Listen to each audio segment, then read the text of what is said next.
Perkenalkan, nama saya Kayla Kirama Supriyatna dengan NIM G0024022 dari kelompok B8. Di sini di laporan pertama saya akan menjelaskan mengenai pembagian lapisan-lapisan dinding abdomen anterior dan posterior, penjelasan sistem otot yang ada di abdomen, serta struktur penggantungnya. Pertama saya akan menjelaskan mengenai pembagian lapisan dinding abdomen anterior dan posterior. Abdomen itu sebenarnya terbagi menjadi anterior, lateral, dan posterior. Namun anterior dan lateral menjadi satu menjadi anterolateral, sehingga menjadi anterolateral dan posterior. Kita ke bagian yang anterolateral dulu. Di anterolateral ini yang paling luar terdapat kulit, lalu di bawah terdapat fascia superficialis. Fascia superficialis ini terbagi menjadi fascia Kemper yang terdiri atas jaringan subkutan dan fascia scarpa. Fascia scarpa ini terdiri atas lapisan membranosus, lalu di bawahnya terdapat fascia profunda. Lalu di bawahnya terdapat musculus etapenerosus. Musculus etapenerosus ini terdiri atas flat muscle dan vertical muscle. Kalau flat muscle ini terdiri atas 3 lapis otot. Yang paling luar ini terdapat musculus obliquus externus abdominis, musculus obliquus internus abdominis, dan musculus transversus abdominis. Kalau yang di depan atau vertical muscle ini adalah musculus rectus abdominis dan musculus pyramidalis. Ini juga terdapat aponeurosisnya. Lalu di bawahnya terdapat fascia transversalis. Lalu di bawahnya lagi terdapat fascia extraperitoneal. Lalu di bawahnya lagi terdapat fascia peritoneum parietal. Kalau yang di posterior ini yang paling luar terdapat kulit.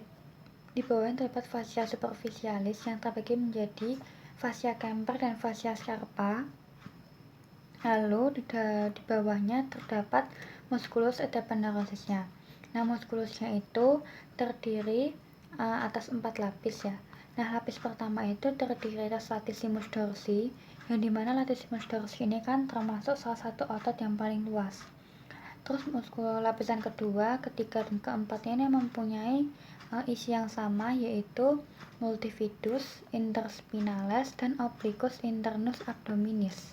Mio, multifidus, interspinalis, dan obliquus internus abdominis. Nah, di bawahnya musculus etapenerosus itu langsung ke yang fascia extraperitoneal. Lalu di bawahnya lagi terdapat peritoneum parietal, itu yang posterior.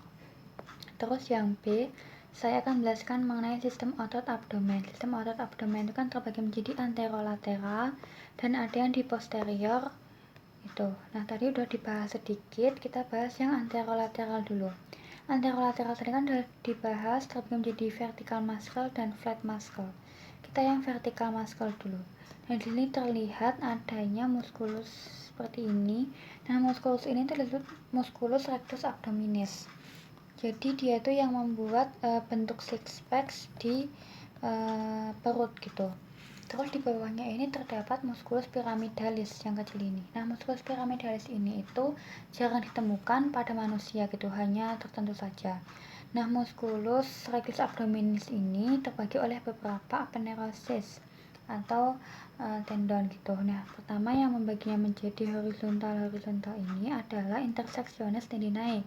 Intersectionis tendinae ini ada 3, ada intersectionis tendinae di processus subaedeus, ada di umbilicalis, dan di antara keduanya.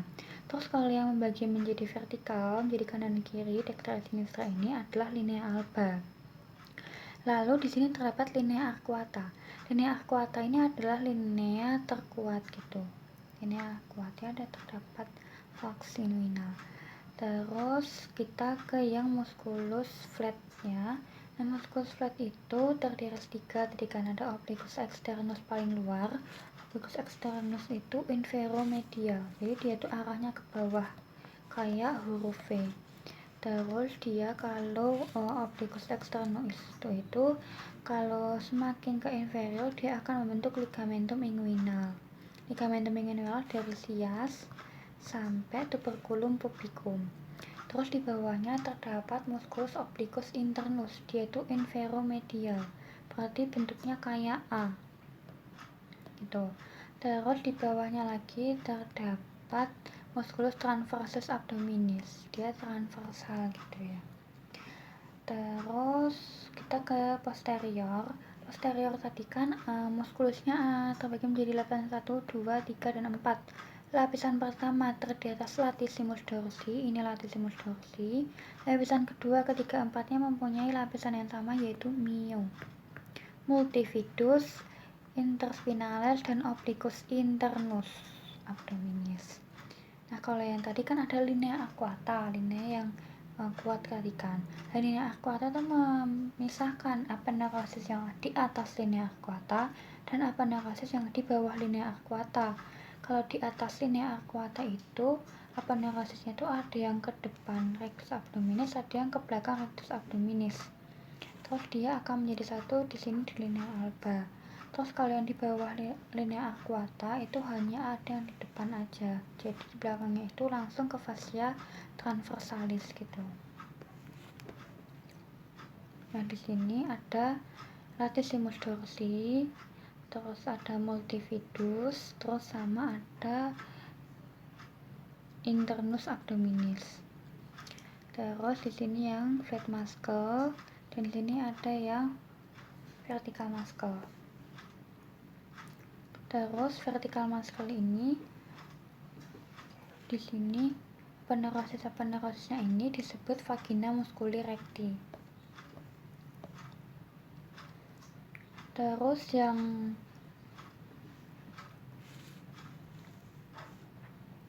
penggantungnya itu terbagi menjadi ada omentum, mesenterium, dan juga ada ligamentum. Kita ke omentum dulu. Jadi omentum itu dia tuh kayak tirai. Omentum itu bagi menjadi omentum minus yang kecil dan omentum maius yang besar. Kita ke omentum minus dulu. Nah, omentum minus ini dimulainya tuh di sini curvatura minor dari gaster, dan ada ligamentum gastrohepatica antara gaster dan hepar. Juga ada ligamentum hepatoduodenal, hepar dan duodenum. Tuh. Kalau yang omentum maius itu kan kayak tirai yang besar gitu. Berarti dia tuh dari curvatura mayor yang besar hingga menutupi kolon transversum, ascendens, descendens, transcendens gitu, dan sigmoideum. Kalau mesenterium itu ada 3, ada mesenterium buat kolon namanya mesokolika. Nah, mesokolika tersendiri itu ada 2, ada mesokolika dari transversum, mesokolika transversal, dan mesokolika dari sigmoideum, ada mesokolika sigmoideum. Toh kalau mesenterium untuk intestine ini namanya mesentrika. Kalau mesenterium untuk appendix ini namanya mesoappendix gitu. Terus ada ligamennya. Nah, ligamen itu ada ligamentum hepar dan ligamentum gaster. Kalau ligamentum hepar, pertama ligamentum falciform yang di sini, dan ligamentum hepatogastrika, ligamentum hepatoduodenal. Terus kalau yang gaster ada gastrokolika, gastroplenica, dan gastroplenica. Yang kedua adalah saya akan menjelaskan mengenai traktus digestivus superior dari mulut hingga lambung, serta kompensasi sphincter dan gerakan pencernaan saat sedang makan gitu. Kita lihat dulu apa aja sih bangunan-bangunan yang ada dari mulut hingga lambung gitu. Di mulut kita masuk ada orofaring, laryngofaring, terus ke esofagus, ada beberapa pars, terus ke menuju lambung. Nah, di sini di mulut itu terbagi menjadi cavum oris atau rongga orisnya, sama ada vestibulum oris atau di antara gusi dan mulut gitu. Nah, pertama vestibulum oris. Vestibulum oris kalau kita ke anteriornya dia ada labium anterior et posterior, posterior et inferior. Kalau kita ke posterior ada processus alveolaris, alveolar itu gigi, proses alveolus maxilla et mandibula. Kalau kita ke depan ini mulut ya. Kalau kita ke depan kita dapat melihat ini celah di antara dua bibir disebut rima oris. Celah di antara bibir disebut rima oris. Itu adalah vestibulum oris. Kalau kita ke rongganya atau cavum oris, kalau kita ke atas superior itu kita dapat melihat namanya palatum durum dan palatum molle. Palatum durum ini terdiri atas os atau tulang, palatum molor ini terdiri atas muscularis atau otot. Maka palatum durum ini dia lebih kuat, dan palatum molor ini lebih lunak gitu. Nah, palatum durum ini osnya ada apa aja? Jadi di sini terbagi menjadi 2/3 anterior dan 1/3 posterior. Kalau yang 2/3 anterior ini ada proses palatina, os maxilla. Kalau yang 1/3 posterior ada processus horizontal, os palatina. Kalau yang di palatumol atau yang lebih lunak kan tadi muscularis. Yang muscularis itu ada apa? Ada T, le, pup. T, tensor veli palatina, le, levator veli palatina, P, palatopharyngeus kan dekat faring, U, uvula inilah ini, dan palatoglossus gitu. Terus kalau kita ke bawah inferior terdapat diafragma oris. Kalau kita ke depan, ini ada processus alveolaris, maxilla, et mandibula. Lalu kalau ke belakang terdapat isthmus faucium. Terus juga terdapat lingua. Di lingua ini itu terbagi menjadi sensorik dan motorik. Kalau sensorik itu kan buat kayak pengecapan suhu gitu kan. Kalau motorik itu dia tuh buat pergerakan dari lidahnya sendiri gitu. Nah, kita yang ke yang motorik dulu. Motorik ini juga terbagi menjadi ekstrinsik yang ada di luar dan intrinsik atau di lidahnya sendiri. Kalau ekstrinsik ini terbagi menjadi GHSP, yaitu genioglossus, hyoglossus, styloglossus, dan palatoglossus. Dia itu untuk pergerakan kan. Nah, diinervasi oleh saraf apa? Inervasinya ini oleh saraf nervus 12, yaitu hipoglossus. Kecuali palatoglossus, dia itu diinervasi oleh nervus 10, vagus. Kira-kira yang musculus intrinsik, masih yang motorik ya, tapi yang intrinsik ini ada LTV. Kalau L itu terdapat longitudinal superior, et inferior, T transversum lingual, dan V vertikal lingual. Diinervasi oleh apa? Sama kayak GHS, yaitu nervus 12, yaitu hipoglossus. Terus yang sensorik buat pengecapan suhu gitu, jadi terbagi menjadi 2/3 anterior dan 1/3 posterior. Kalau yang 2/3 anterior ini terbagi menjadi musculus saraf yang sensorik dan yang saraf yang umum dan saraf yang khusus. Kalau khusus itu maksudnya dia tuh hanya untuk pengecapan, jadi untuk rasa manis, pahit gitu. Kalau yang khusus dia itu, kalau yang umum dia tuh kayak suhu dan yang lain-lainnya. Jadi kalau yang pengecapan yang khusus dia itu pakai nervus 7 facialis. Kalau yang umum dia pakai nervus 5 cabang 3 trigeminus yang mandibularis. Terus kalau yang 1/3 posterior dia itu antara umum dan khusus itu sama, pakai apa? Nervus ke 9, palatoglossus gitu. Terus kita masuk ke esophagus. Esophagus ini kan terbagi menjadi 3 pars, ada pars cervicalis, thoracalis, dan abdominal. Cervicalis itu dari VC6 sampai thoracal 1, thoracalis dari thoracal 1 sampai thoracal 10, thoracal 10 sampai thoracal 11 untuk pars abdominal. Kenapa ada pars abdominal dan thoracalis? Karena dia itu dibatasi oleh diafragma gitu. Terus letak esophagus itu kan ada di belakangnya trakea. Nah, padahal trakea itu ada di belakangnya aorta. Aorta mendesak di trakea tidak bisa didesak karena di atas cincin-cincin kartilago, sehingga trakea juga akan mendesak si esophagus yang hanya terdiri atas otot-otot gitu kan. Nah, makanya terjadi pendesakan atau angustia, namanya tuh angustia media. Nah, angustia media di atasnya terdapat angustia superior. Angustia superior ini terdiri atas pendesakan dari musculus cricopharyngeus yang ada di trakea, di cricoid tadi. Kalau di atasnya terdapat cricoid kan, yang di bawahnya itu cricoid. Nah, itu angustia superior. Nah, di sini juga terdapat angustia media. Angustia media ini karena ada pendesakan dari diafragma, karena lewatnya esophagus, lewat hiatus esophagus gitu. Terus kita masuk, setelah esofagus kita ke gaster atau ventriculi. Nah, di gaster ini terdapat 4 pars ya. Yang pertama di sini ada pars cardiaci, pars fundica, lintir di atas udara, dan pars corpus, dan pars pilorus. Pilorus sendiri ini terbagi menjadi 2, ada canalis dan antrum. Terus ototnya itu ada otot oblik, sirkular, dan longitudinal. Nah, meskipun begitu, sebenarnya lambung kita tuh sangat tipis sehingga mudah terjadi ulkus oleh H. pylori gitu. Nah, di dalam lambung itu ternyata terdapat lipatan-lipatan gitu, namanya itu adalah ruge. Nah, ruge ini biasanya tuh akan hilang saat ruge ini akan hilang saat makanan itu masuk, ada makanan yang masuk ke dalam lambung. Toh kita masuk ke sfinkternya dan buka tutup sfinkternya ya. Sfinkter yang pertama di sini ada namanya sfinkter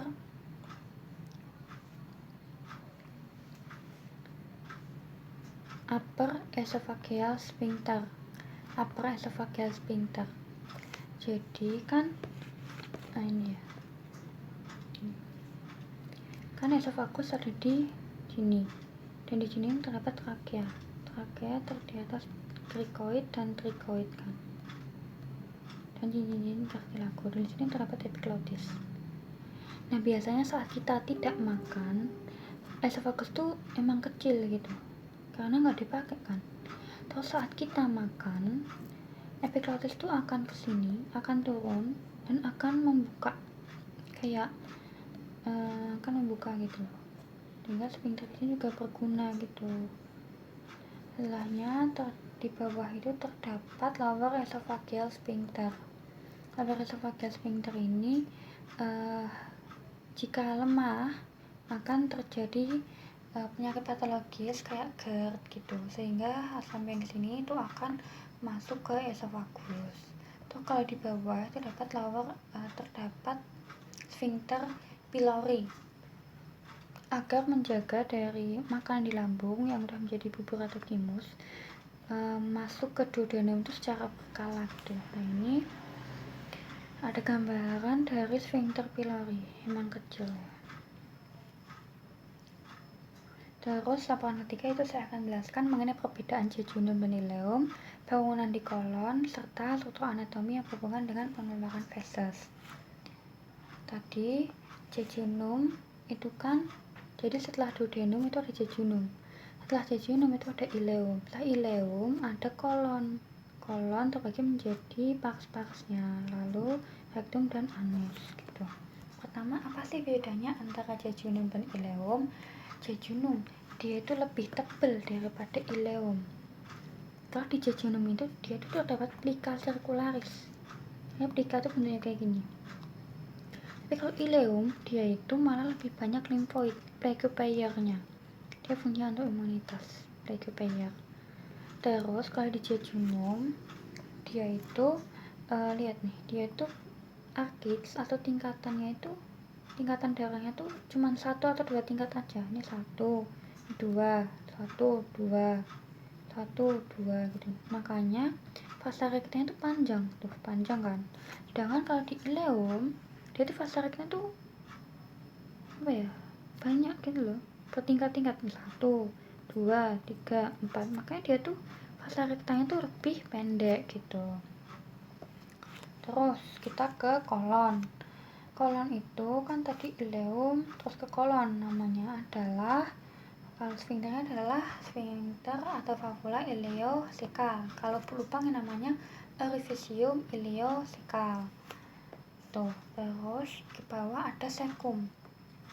Nah, di sekum itu ada apa? Ada appendix. Appendix ini fungsinya untuk imunitas. Terus letak-letak appendix. Appendix itu menurut letaknya, menurut Richter itu dari umbilikus ditarik garis hingga sias, dan appendix itu ada di sepertiga lateralnya, disebut point McBurney gitu. Nah, letak appendix itu ada banyak, tapi yang paling umum adalah retroseccal di belakang sekum. Setelahnya terdapat subseccal atau di bawah sekum. Pelvic berarti menggantung di pelvis. Preileal berarti di depan ileum, postileal berarti di depan ileum gitu. Setelahnya dari sekum kita naik ke kolon ascendens. Kolon ascendens ke kanan, jadi kolon transversum. Nah, di sini perlakuan ke kanan disebut flexura colica dextra, tinggi lumbal 2 ya.